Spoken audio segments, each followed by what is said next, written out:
Welcome to Politics Done Right. I am your host, Egberto Willies. This is a progressive program that will take the mystery out of politics. This is the program that will encourage you to make sure government becomes we the people. Whether you are liberal, progressive, conservative, or otherwise, you get to air your point of view. We are an independent media outlet that, unlike mainstream media beholden to corporations, we only owe allegiance to you.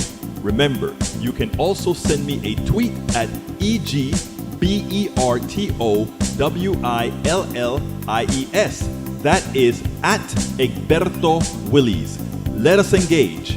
It is Politics Done Right.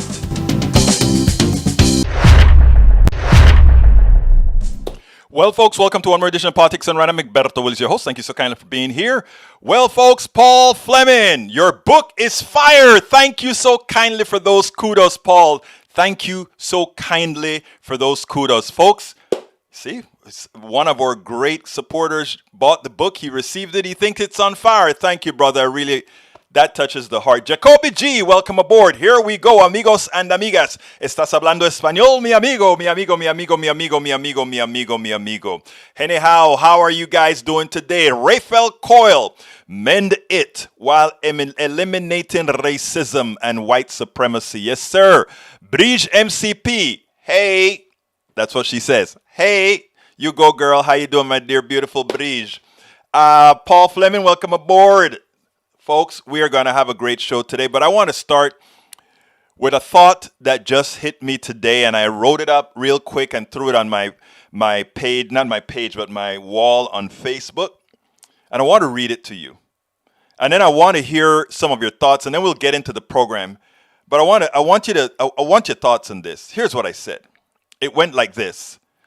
The last 8 electoral college wins were Clinton, a Democrat, Clinton, a Democrat, Bush, a Republican, Bush, a Republican, Obama, a Democrat, Obama, a Democrat, Trump, a Republican, Biden, a Democrat. Democrats won the popular vote 7 out of those 8 times by millions of votes. Twice the Republican became president while losing the popular vote by substantial margins. During the Bush first popular vote loss, Republican operatives exhibited mob-like behavior. Now, somebody answered and said, Eric Echeverria said, mob-like behavior? From the past 11 months, the insane left burned down cities, looted like an invading army, beat the elderly half to death, terrorized innocent families in their homes, churches, and restaurants. They pulled innocent victims out of cars and then blooded. Get real, man. Get real, man. All those things that Echeverria just said there happened. But guess who perpetrated those acts? Mobs, the clown boys or whatever they're called, many of them trying to make believe they were on the left. These are all proven. You can find it out. You can see all the people who have been arrested in our little riots that have occurred this year. However, we have the videos of people banging down those election officials in 2000, attempting to break into where the votes were counted until the Supreme Court stopped the count.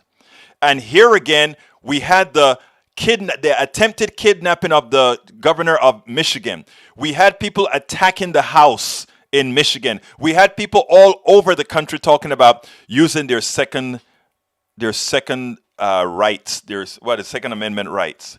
So no, I continue. During the Bush first popular vote loss, Republican operatives exhibited mob-like behavior. And I want to be clear here. I am calling out Republican operatives and violent Republicans. I have a lot of Republican friends. I have Republican relatives. All of them are very sad that they lost. But they are also not intent on creating violence or doing anything wrong. But the people who lead them are horrendous. They're anti-democratic. They're autocrats.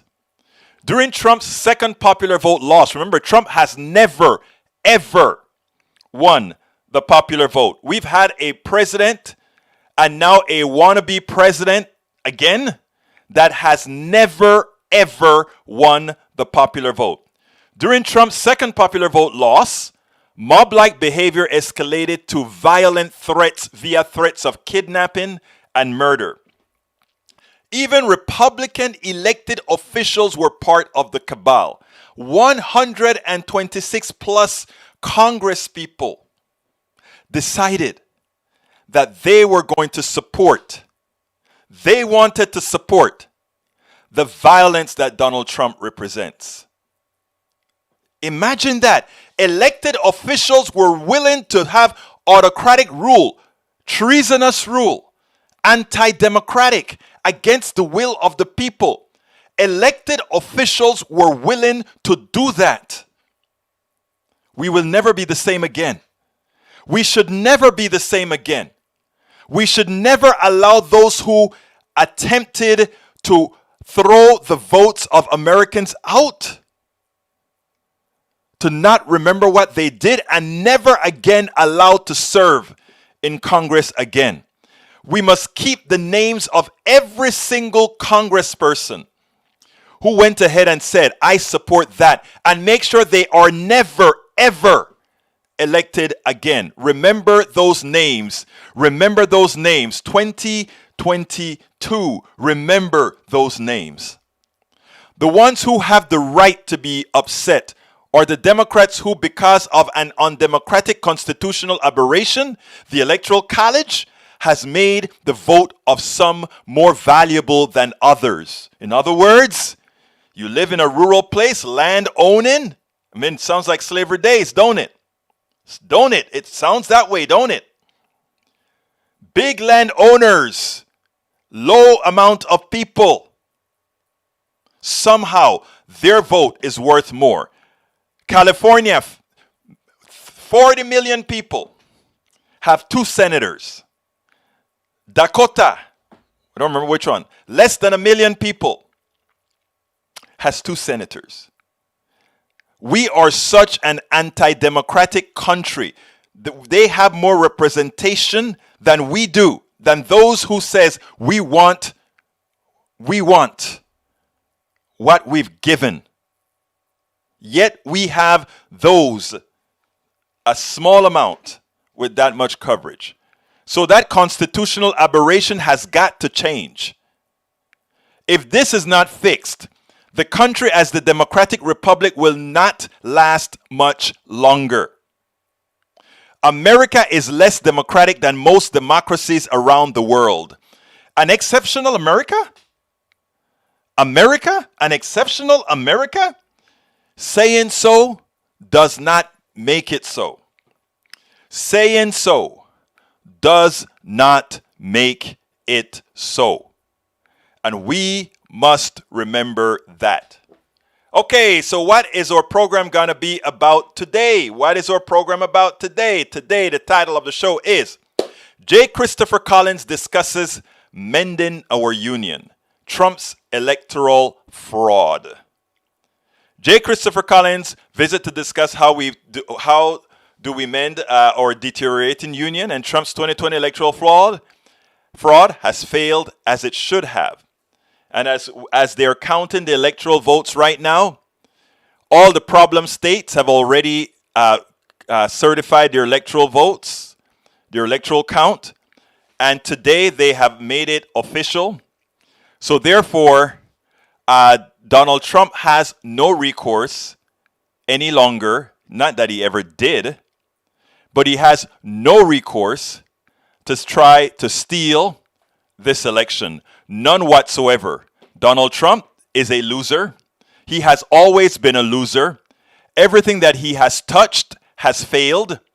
Every company that he has had has gone bankrupt, and he was in the process of bankrupting this country.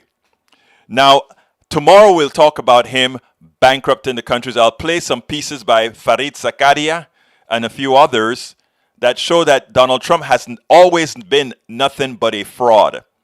Nothing but a fraud. if we take a look at all the different metrics to determine what an economy under Donald Trump has done, it is clear that he ran America like he ran his companies, into the ground. Make no mistake about it. And the people that he has hurt the most are the people who love him the most, because they believe in the caricature that he has made of others, and they believe in the theories that he has put out as far as this economy, when it has been nothing but a categorical failure. So let's remember that. And this is not an attack on our Republican brothers and sisters. This is an attack on our Republican leadership, who knows better, who knows the truth. Don't let that ever get out. Don't ever allow them to continue the fraud that somehow this guy's administration has been anything but an utter disaster for the United States of America and what we represent in the rest of the world. But to start, let me go ahead and I want to play a piece here by the woman in Florida, Rebecca, who, using Gestapo tactics, they broke into her home. The police broke into her home after a perceived false, what should I call it? A computer attack. Check this out, and then we'll take it on the other side. Rebecca, one of the things that struck me about that NPR interview was how both of the individuals that were whistleblowers as well were women. And one cited the fact that women and individuals of color who are scientists fighting this pandemic, trying to bring research forward, were having a really tough time. And she said that it had a lot to do with how science is oftentimes related to and spoken by men. Can you talk about that? Yeah, I've unfortunately personally experienced a lot of misogyny in the last 7 months since leaving the state. And the debate over what a scientist is came out, and then whether or not, you could be a scientist and look the way that I do or talk the way that I do. And that seems to be directed almost entirely at women. Right now, we're in this entire debate over a very sexist piece in Wall Street Journal that said that people without medical doctor degrees shouldn't refer to themselves as doctor. And that was directed specifically at Dr. Jill Biden, our soon-to-be First Lady. So it's something absolutely that I've dealt with. DeSantis at a forum, Governor DeSantis, at a forum for trying to get rid of the stigma of mental health this week, actually used the term "she's got issues," referring to me. So there is a absolutely coordinated effort to just dismiss women in any instance that they speak out to make them seem irrational or overly emotional or reactionary. And it's really an unfortunate thing. And I'd also like to point out that I fully believe that if I didn't look the way that I do and I wasn't white, that the situation with the police in my house could have easily gone very, very differently. That is a point of privilege that I have. Yeah, what is pathetic is that the Journal actually posted that article. How do you post an article that somehow, as I heard on another program today, have you ever heard anybody complain about Dr. Kissinger or Dr. any male? Why then will Jill Biden have to somehow not accept that she is a doctor, she is a PhD? Dr. Jill Biden is what it is. And how do they dare break into her home under the pretenses that they use? Makes absolutely no sense. But earlier we were talking about the behavior of the elected official that are there supporting Donald Trump, and I want you to listen to what Chris Hayes has to say, because Chris Hayes says something. How can we ever return to where we were before? We cannot.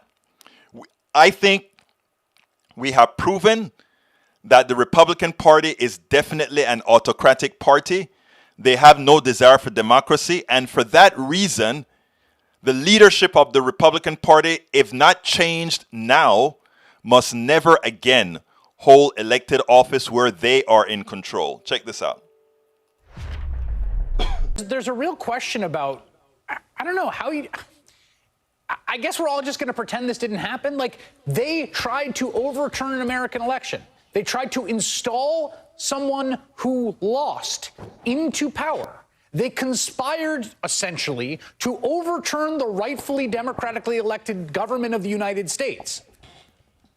I'm not sure how you come back from that and, like, have a conversation tomorrow about the Defense Authorization Act. Well, I think you're right. Look, it's like they're stabbing the body politic, but saying we're not aiming for vital organs. They're doing injury to the country as it is. Right now, they are creating a permanent set of aggrieved Americans who feel their election was stolen from them. That is lasting damage, whether they win or lose this lawsuit, whether they expected to lose it or not.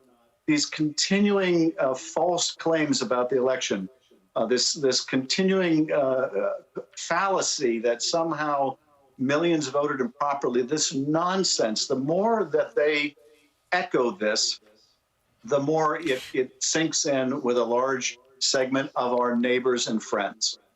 It's already difficult enough for us to talk with each other these days without poisoning the well further. So, I don't know how you look at some of these members the same way when you have seen them for what they are, and that is having no dedication to principle, nothing but ambition.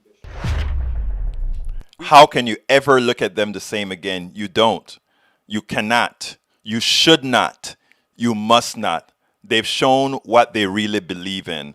By the way, here's what Chuck Todd said. Let's hope they listen to Chuck Todd now. Check this out. I'll be honest. I had to do a double take on this one. But you know what, Chuck Todd? Kudos, brother. I mean, there are a few things that I'd like to say otherwise, but kudos on at least the way you handle this, this particular senator, another enabler. Any doubt who won the presidential election? Shouldn't be after Monday. I mean, the states have counted, certified their votes. The courts have resolved the disputes. It looks very much like the electors will vote for Joe Biden. And when they do, I hope that he puts the country first, I mean the president, that he takes pride in his considerable accomplishments, that he congratulates the president-elect and he helps him get off to a good start, especially in the middle of this pandemic. We need to not lose one day in the transition in getting the vaccine out to everybody who needs it. You know, it's been 37 days since the election, 33 days since it was called, 6 days since we know that enough pledged electors have been certified for the election. And yet on Wednesday, President of the United States tweeted #overturn. Is it about time for this to stop? Well, Monday it should stop. I mean, remember, it's not unprecedented to contest an election. Al Gore took 37 days, I believe, to contest before he finally conceded. And then he made the best speech of his life respecting the result, which is what I hope the president will do. I don't understand the context, though, of trying to compare to this Al Gore. That was an incredibly close election. The only reason there's a perception that this was closer than some others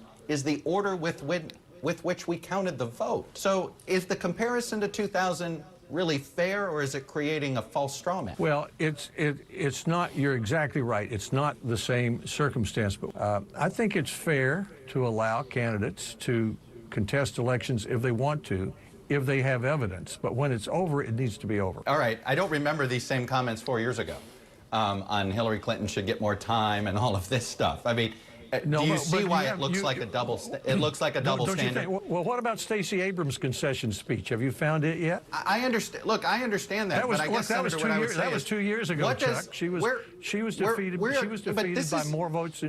She was defeated by more votes than governor. And why don't you say something about that? You're going to keep talking about Trump. Look, I'm not here to talk about Stacey Abrams. I'm not covering that race, and that's her decision. And I think that is something that she deserves to be asked. But the question I have is, this is how the Republican Party seems to define itself in the Trump era, which is anything the president does that is unseemly, breaks a norm, instead of criticizing. You just say, well, what about? It's whataboutism. What about this? that doesn't dismiss the president's behavior, does it? But I would think if you're going to talk about Donald Trump all the time, you might mention Stacey Abrams once. I mean, after all, Georgia is where the Senate It is something races I've are. mentioned a handful of times. It has been. I'm not here to debate You mentioned that. her. Well, why aren't you? Why aren't you? Well, I have consistently said that if the president loses, and it appears that he will, when the electors vote, he should put the country first, take pride in his accomplishments, congratulate Joe Biden, and help him off to a good start, especially because of the vaccine. I think that's a very proper way to think about that. That was Chuck Todd. The one thing that I think he missed is when they tried to do the false equivalence between Stacey Abrams and Donald Trump. We should have said Donald Trump was talking about voter fraud. Stacey Abrams was talking about voter suppression that we visibly saw, that we could see on TV, that we could see wide open, that we could see everywhere. Voter fraud and voter suppression, two distinct things. Voter suppression is what lost her the election, and she wanted and needed to make that clear. Chuck Todd, you did a great job in pushing back, but next time also come and defend the reality, the truth about Stacey Abrams. Absolutely. So you've got to defend. You can't leave anything up into the ethos, because as you can see, the right-wing media machine have a way of turning these things against you. You have to be, you notice how they were ready, how Lamar Alexander was ready to create that false equivalence. That is what we have to solve. Those are the things that we have to work against. Now, Governor Christie gets it. Governor Christie was a sycophant. Governor Christie was an enabler, because I guess he expected Donald Trump to win and get something out of him. Well, losers, some people jump off the losing train early. Some it takes a while because they think you have on some sort of a innate power. Well, Donald Trump's power is going to fall. Everybody talk about Trumpism. There's nothing I talk about Trumpism too, but let's be clear. Trumpism is just what Republicanism had become as the right wing, the moral majority, and all these guys took over the Republican Party. All Donald Trump did was put a honest face onto it. So in a lot of ways, Donald Trump is an honest guy who allowed us to see what the Republican leadership really looks like, what those in Republican control looks like. Those who don't know that are fooled by the Republican Party, and those are the people that we must have empathy towards. But the leadership, we must take them down. But check this out. Well, former governor of New Jersey, Chris Christie, seemed like his days of sycophancy, his days of being a Trump enabler are probably completely over now. Listen to this, and then let's take it on the other side. This case, what's your message to the Republicans? Well, listen, the legal theory put forward by his legal team and by the president is an absurdity. And the reason why the Supreme Court didn't take it is because it's an absurd idea to think that any state or any number of states, no matter how good they are, can challenge another state's right to run the election as they see fit. And also, there's no evidence, as I've been saying since election night. Show us the evidence. And what's gotten even worse, though, Martha, I think, is the attacks by the president on good, hardworking, decent Republican governors. And you've seen his attitude towards these folks change. And let's think about why. Back in September, he said about Doug Ducey, Doug is tough, Doug is strong, Doug is a good governor, the Arizona governor. He said about Brian Kemp back in the summer, that Brian is a capable man, he knows what he's doing, and he's done a very good job as governor. Now, after the election is over and he lost Arizona and Georgia, he says they're rhinos that are working harder against him. He's calling them corrupt. And also telling people things that aren't true. So Chris, what happens to your party? He's talking about signature verification. Listen, Martha's going to people are going to have to stand up and start to say these things. I mean, the fact is in Georgia, and people should know this, that signature verification, which the president continues to tweet about, has been done twice in this election. And so the reason the Supreme Court is not taking this is not because of a lack of courage. It's for the same reason that every court has thrown this out. It's a lack of evidence. and a lack of any type of legal theory that makes any sense. And the worst part, though, is attacking these guys like Brian Kemp, Doug Ducey, and others who are following the Constitution and executing the oath that they took. A lack of evidence and a lack of any legal theory that makes any sense. He's a lawyer. He should know, right? Well, the other thing about it is, why did it take so damn long for people who would otherwise have been respected, had people heard it out of their mouths? Why did it take so long to say that? Then, of course, we shouldn't be surprised. After all, don't we have north of 126 Republicans who actually supported Donald Trump's try at the Supreme Court to overturn the election in 4 swing states? That is anti-democratic. These guys, whether they change now or had never changed, these guys are really they are really a danger to the democracy in our country. So good for you, Christy, for coming out. Good for you for no longer being a sycophant. Good for you for no longer being an enabler. But the damage has already been done. Yes, the damage has already been done. So anyhow, before we go to our interview, real quickly, we're at the halfway mark. This is the time where I tell you, see that book that you see on the screen? Please go ahead and get that book. By getting that book, you're helping us out. By getting that book, you are helping us out to keep this program online. Anyhow, I just put the link inside of the link, the Amazon link. And by the way, folks, Paul just said he got the book and he's loving the book. Why don't you get it too? Yes, I am pushing the book. I got to push the book because 2 things. I want you to learn a lot of the stuff in the book. I want you to critique some of the stuff in the book. And that helps us keep this program on. If you don't want to buy the book at Amazon, you can buy the book directly from us, from our store, which takes out the middleman. I shipped about 5 of them today. Go ahead and get it at politicsdoneright.com/store. Again, that is politicsdoneright.com/store. You can get our books, all that good stuff. And you know what? You can also get our new t-shirts and hoodies there. We actually released a new one. I wasn't prepared to do this, but let me go ahead and do it anyway. If you take a look at we have some new hoodies out. Check this out. Let me see if it will come up on the screen. It will come up on the screen. Check that one out. That one says, para ver. It is called I Am a Progressive with our logo on it. Check that one out. It's a good one. We also have the new one that comes out there, I'm a Progressive, and the other one that comes out, I'm a Progressive. And you can get those in all kinds of colors. So whoops, I'm putting it on the screen and not even having it on the screen. Anyway, there you go. Those are the new ones. You can either get it at the store, my store, or you can get it at the right here at Teesprings. So there is one version, there's another version, and there's another version. Anyhow, let's see. So if you go to my wall, my personal wall, you can get the links to them. And there's another version. I think this one is at my store that you can get them. Oh, you love them, Brige. Great. I'm glad that you love them. Anyhow, the other thing, folks, is if you're on YouTube, click join. And if you join our YouTube, we'll see that you've just joined and we'll salute you. It's worth it. You help support the movement. And if you go to, if you can either click join to join us or that $sign there to give us a super chat, whichever one. We love to have it. It helps us. The other point is Patreon. You can support us via Patreon. That is called. You can get to our Patreon by going to politicsdoneright.com/Patreon. Politicsdoneright.com/Patreon. Patreon is spelled Patreon. Politicsdoneright.com/Patreon.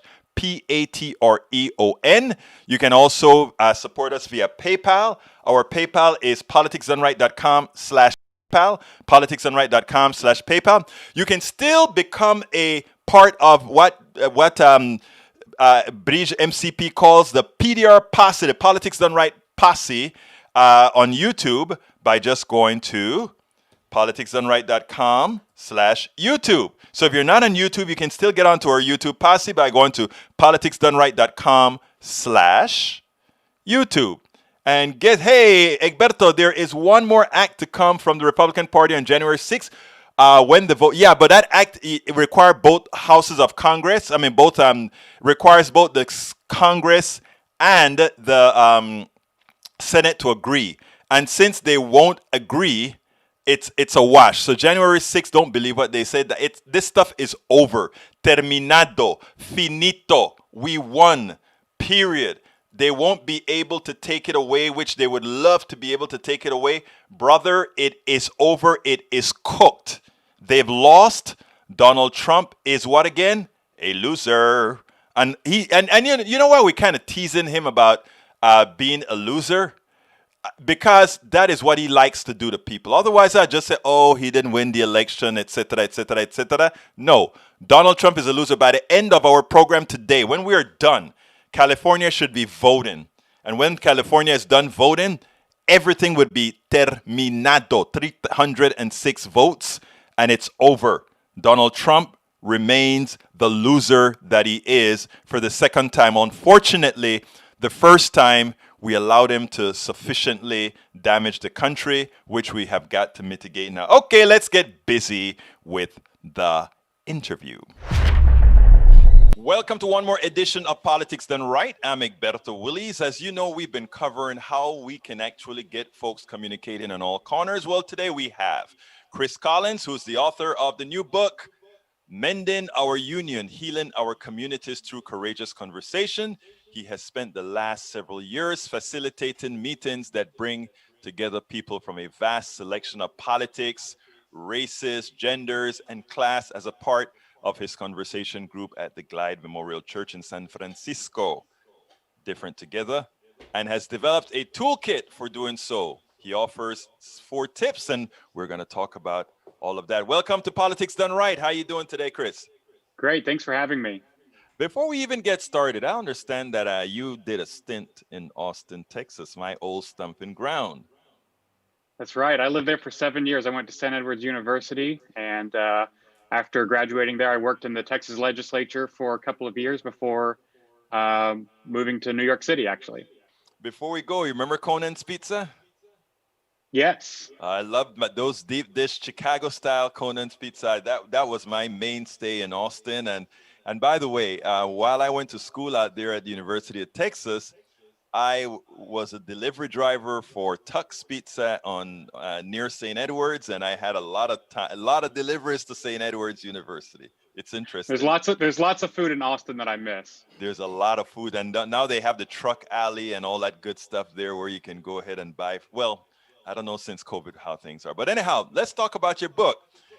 Well, before we talk about your book, tell me a little bit about yourself.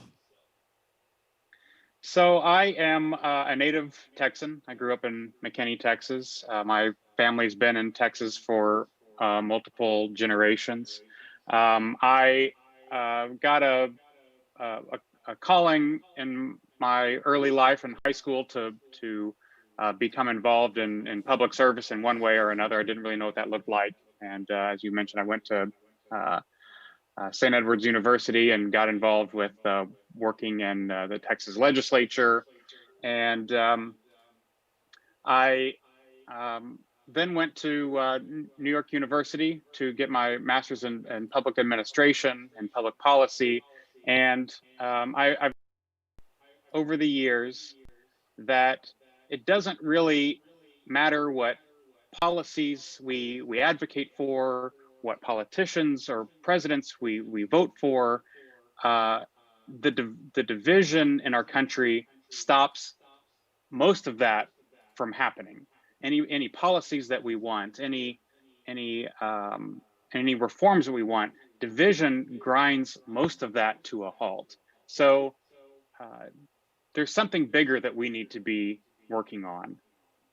I agree with that wholeheartedly. In fact, that was the genesis of my last book, which was about talking to the other side, how to talk. In my case, as a progressive, how can progressives talk to your right-wing relatives and friends or whatever? I mean, here I am, a left-wing progressive with relatives who've actually voted, well, not relatives, a couple of relatives who've actually supported Donald Trump. And it's like, I can't believe we grew up together and we're in such different spaces.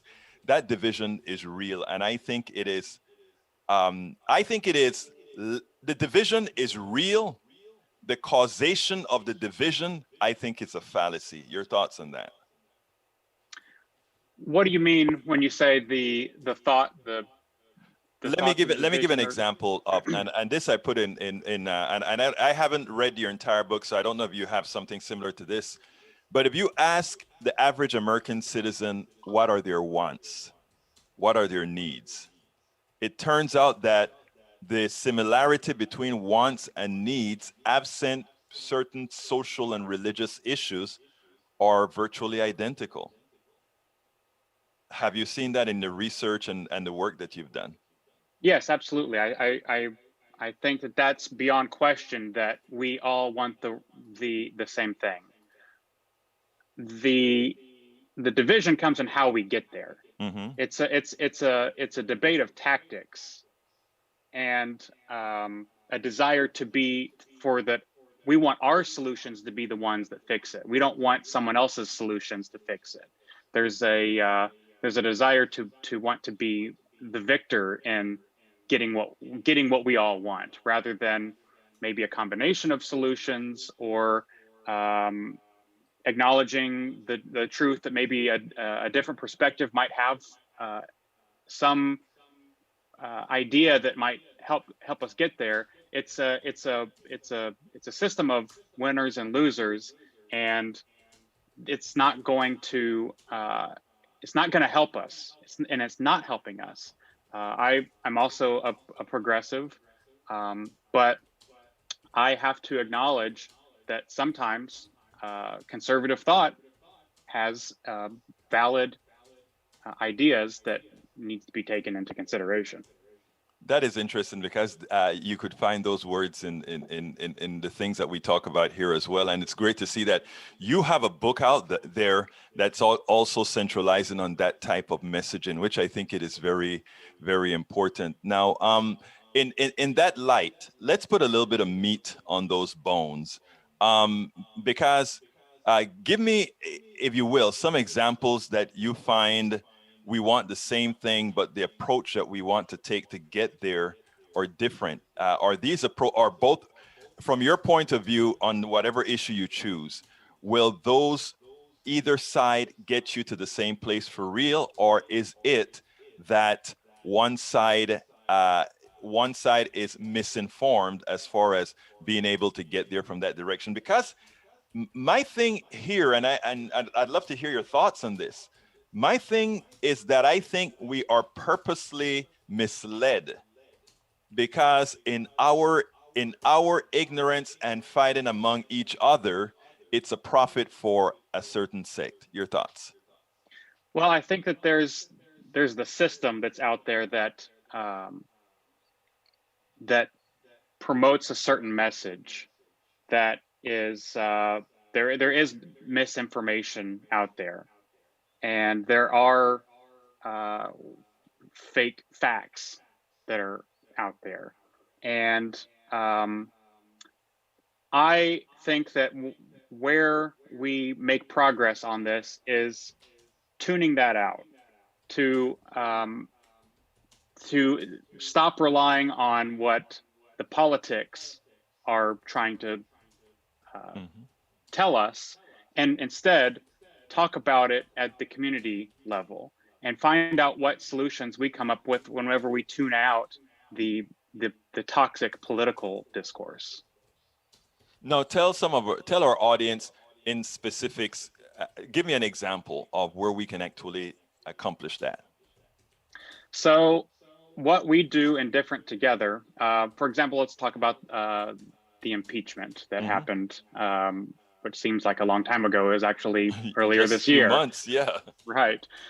We hosted a conversation between progressives and conservatives on the impeachment. And we split the topic up into digestible categories. So, for example, what are the facts of this situation that we all agree on? And different perspectives throw out different ideas. Where there was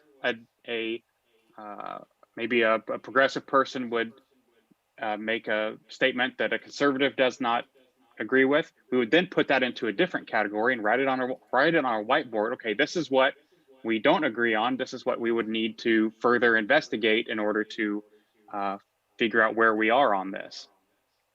Then we can have a category for what are the values? What do we want? What do we expect of our elected officials? Put that in a category. What do we agree on that we should expect from people? So whenever we parse a difficult topic out, it begins to breathe life into the conversation about it. It did not turn into a debate over Trump is a criminal, no, he's not a criminal, and just that leads us nowhere. That's the same thing we can turn on any cable news station and fulfill that. We're trying to have a different conversation to try to find where our conversations are breaking down and get past that, go past beyond where the conversations break down.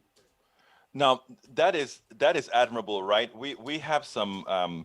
There's a professor that I work with here at Lone Star College, and he works with the Kettering Foundation on having these. There's deliberative debates, I think it's called, where we do something similar to what you've just said, and it works. The problem that we find is that the people that are able to go to these things are people that are put together. They don't have to take care of their kids, all of that, and we can bring those people in together. What kind of, and I don't know if you explained that in your book, when you talk about communities through courageous conversations, how can we have courageous conversations in communities that don't have the wherewithal to come to a church where we have some snacks for them to do these types of debates? What do you foresee as a way that we can actually have these types of dialogues among the majority of the voters, to put it bluntly? Thank you for bringing that up, because I can say that participation in Different Together, as well as the nationwide movement of bridge building, are people like me, middle class white people. That demographic alone is not going to heal this country. This is something that we have to be inclusive beyond race, beyond class, beyond religion, beyond socioeconomic status. So how do we have those conversations when whenever the availability to come to meetings is not necessarily the same across all of these different demographics?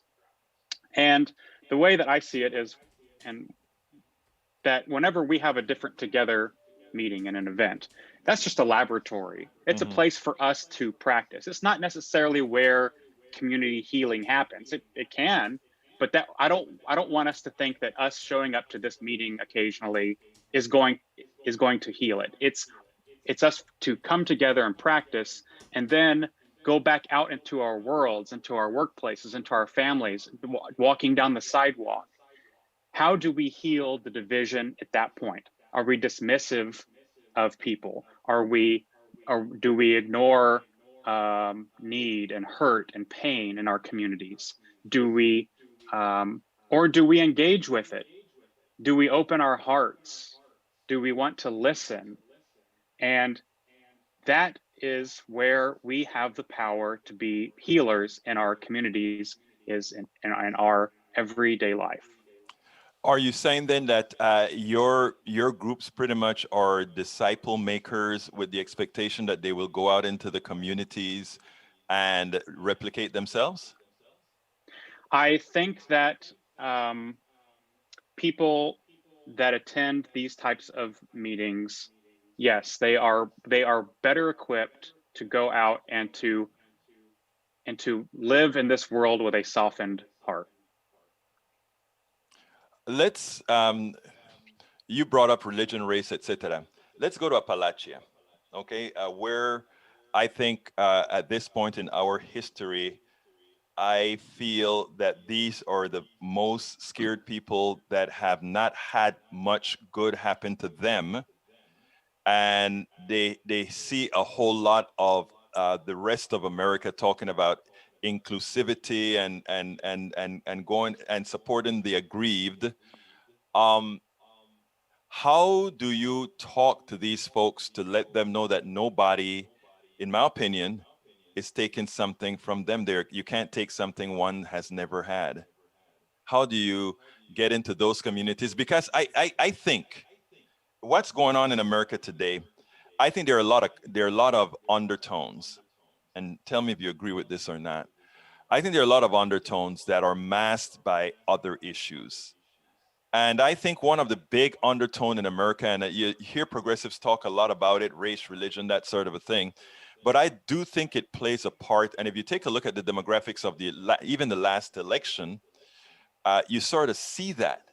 How do we get to those who believe? Because I think it has to start somewhere. How do you get to those who believe that if you get something, it means my loss? I've lost something that I hold dear.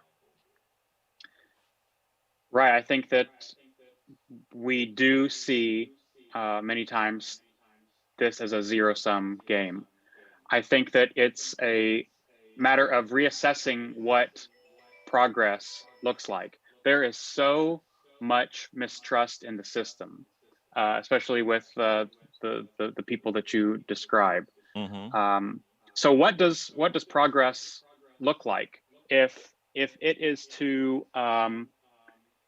help them see that we are not out to get them? Right. Well, that might be a difficult task to accomplish in the next couple of years. Can I interrupt you for a quick second? Because I want to give you some kudos, first of all. Important kudos. I think you are in a position to do that so much better than many others. And remember that I said that. Please continue, and then I'm going to pick that up on afterwards. Okay. So I think that we've got to see this as a long-term process and a long-term solution. For right now, we are so divided and there's so much mistrust in our country that I think that we have to think about what is just enough. What's just enough for us to release our grip and for there to be more trust. So for right now, I think that might just be to listen and listen to things that we strongly disagree with and think are factually way out there. I think that begins to lower the temperature and to build trust. And how long we have to do that, I don't know. But that, I believe, is the path forward. And once we begin to establish trust, then we can have a more factual debate. Okay, and I agree with that. I want to add a little bit more, and because as a white guy from Texas with a Texas history, I think more so than many, a lot of guys like that can actually go into these areas and do a hell of a lot of listening with some talking. And believe it or not, I think a lot of times that may be where we fail. And I think that is where we've allowed cancers to grow. By those who have that opportunity to, I don't want to say set the record straight, because that goes against the tenet of doing more listening than talking, but being able to show that maybe there are other ways to look at things. And that's why I say, I think guys like you who are doing this kind of work in certain areas, not in San Francisco, but in Appalachia, you would make a hell of a lot of difference. Well, and I would also clarify that I try to make clear in the book that I'm not asking Black people, people of color, marginalized people to do this work. I believe it's me and people who are like me, other middle-class white guys, to take this on, to be the ones that are listening. From talking with people who are in marginalized communities, they tell me they've been doing this for their whole lives, but the problem is that people aren't listening. People are being dismissive. So in order to listen to these, to the pain that's in our community, we have to really open our heart and be open to hear some realities that me in my life I've never had to deal with, and I have to then struggle with how do I live with that? How do I take the privilege that I have in my life and squeeze everything out of it in order to help heal all of these divisions, including racism and classism? You know what is interesting, and I wish to that everybody that said that had the understanding also that you just said. Actually, I loved hearing when you said it's not a zero-sum gain. That the growth of all comes with this unification, if you will. The growth of all comes with all of us being able to be a part of what America's dream is. So let me ask you, because I want to be I want to do this right.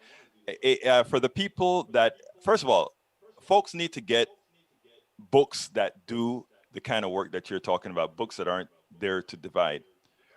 Tell in a short synopsis, what is your book about? What do you want to come out of your book from those who read the book and those who pass it along? So when I was starting the Different Together project at Glide Memorial Church, I was looking for a book that could give me a guide about what I was about to encounter. And what I have written is that book, a book for people that are concerned about division, want to do something, but don't necessarily know what to do. I believe that the book is a guide that has relevant stories based on the front line of this domestic peace building movement, and I try to reveal what it is like to do this, and let the readers know that this is not easy work. That whenever I hear statements of, well, if we all agree on the same, we all believe in the same thing, so if we just listen, everything will be okay. It's much more complicated than that. There are mental and spiritual roadblocks set up all along this path. And what I try to help facilitate with the readers is that whenever we get to the point of wanting to give up, where a conversation gets tense, where we feel like we don't have the qualifications to do this work, that is exactly the time whenever we need to double down and keep going. Because it's difficult work, it's going to get complicated, and it's going to get hard. So I want to use my story and my experience to help people realize that I started this thing. I'm not uniquely qualified for it, but I learned over the course of time, and I just try to share what I've learned to help bring more people into this movement. Excellent. Chris, what would you have liked me to ask you that I didn't ask you? I thought your questions were excellent, but nothing comes to mind. Well, look, let me tell you, first of all, I want to thank you for the excellent work that you're doing beyond your book. Thank you for writing that book that is actually there sort of as an instruction set. I think it is important work that needs to be done, and we need a whole lot of folk out there doing it. So thank you for being who you are, and thank you for having been on Politics Done Right. Thank you so much. Well, folks, I hope you enjoyed that. Hey, Paul Fleming. Man, you keep giving me kudos. Paul says, I am amazed today. After I voted, I went upstairs to renew my tag on my vehicles. A gentleman with the Trump hat on struck up a conversation with me. It started out about football, but ended in a good conversation about the election. He was okay with Biden being president. Reading It's Worth It gave a great assist. Thank you, my brother. Thank you. Hey, let me salute everybody that's here. Brige MCP, welcome aboard. Michael Rudnin, welcome aboard. Pixie Dust, welcome aboard. Candy, welcome aboard. Let's see what else is here. BH Toxic YT, welcome aboard. Who am I missing here? Quite a few. Daniel Ledo, welcome aboard. Lee Grant, welcome aboard. Lee, I want to sit down, and when this pandemic is over, you and I are going to go and have a cup of coffee. I think you're in Houston, right? We'll have a cup of coffee.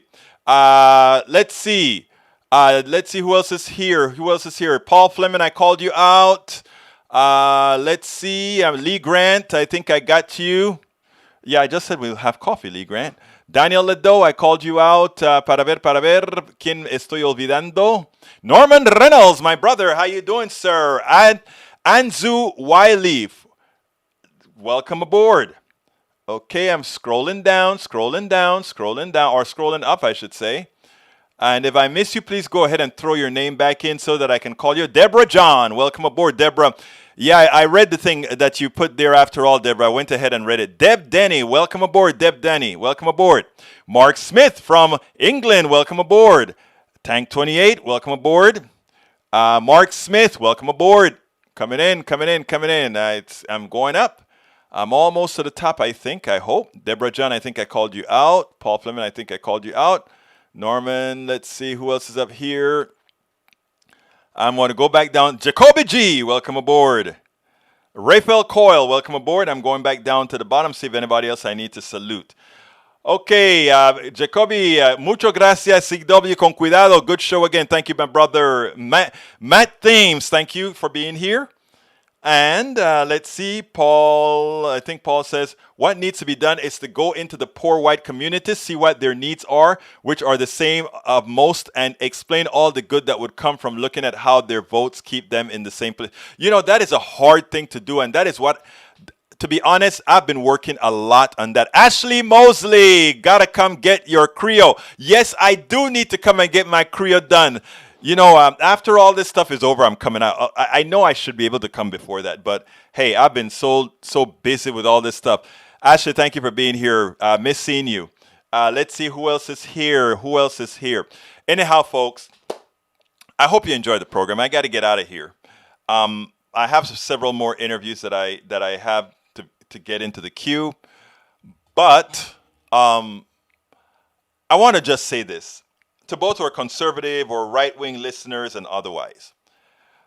When you see me address you, when we talk here, I honestly, genuinely have no human animosity towards you. I really don't.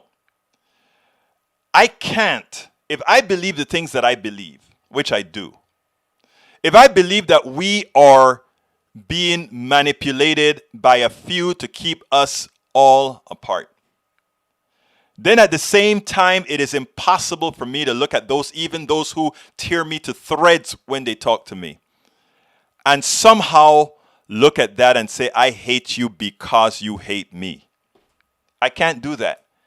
It is incompatible with what I believe. So let me just be clear. Whether you like me or not, whether you like this program or not, keep coming back over and over again. Because at some point in time, it is my real belief that we're going to have some sort of an intersectionality. Not that you're going to believe everything I believe or vice versa, but that at some point in time, you're going to say, you know what, I disagree with you, but I can live with that because I know deep inside of your heart, it isn't that you don't like, you're an evil person or somewhat. Now, I tell you what, though, those people at the top, those people that are creating these issues, they are, in fact, evil. And those are the ones that I want to get at. Not the average Republican, the average Democrat, the average middle-class America, the average poor person. They're not the problem. We are the peons in the game. And that's what I believe in. Folks, please consider getting my book. I'm putting the link back in there again. That is where you can get it at Amazon, or you can get it at our store by going to politicsdoneright.com/store. politicsdoneright.com/store. politicsdoneright.com/store. Please consider becoming a patron. You can do that by going to politicsdoneright.com/Patreon, and I just placed that in there as well, politicsdoneright.com/Patreon. Please consider also supporting us via PayPal if you so choose. That is politicsdoneright.com/PayPal. Oh, wow, that let me do that again because it don't seem like it went through. And the Patreon didn't seem like it went through either.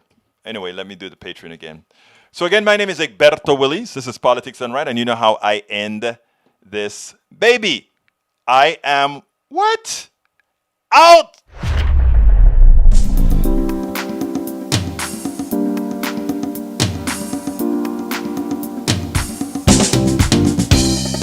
Welcome to Politics Done Right. I am your host, Egberto Willies. This is a progressive program that will take the mystery out of politics. This is the program that will encourage you to make sure government becomes we the people. Whether you are liberal, progressive, conservative, or otherwise, you get to air your point of view. We are an independent media outlet that, unlike mainstream media beholden to corporations, we only owe allegiance to you. Remember, you can also send me a tweet at EGBERTOWILLIES. That is at Egberto Willies. Let us engage. It is politics done right.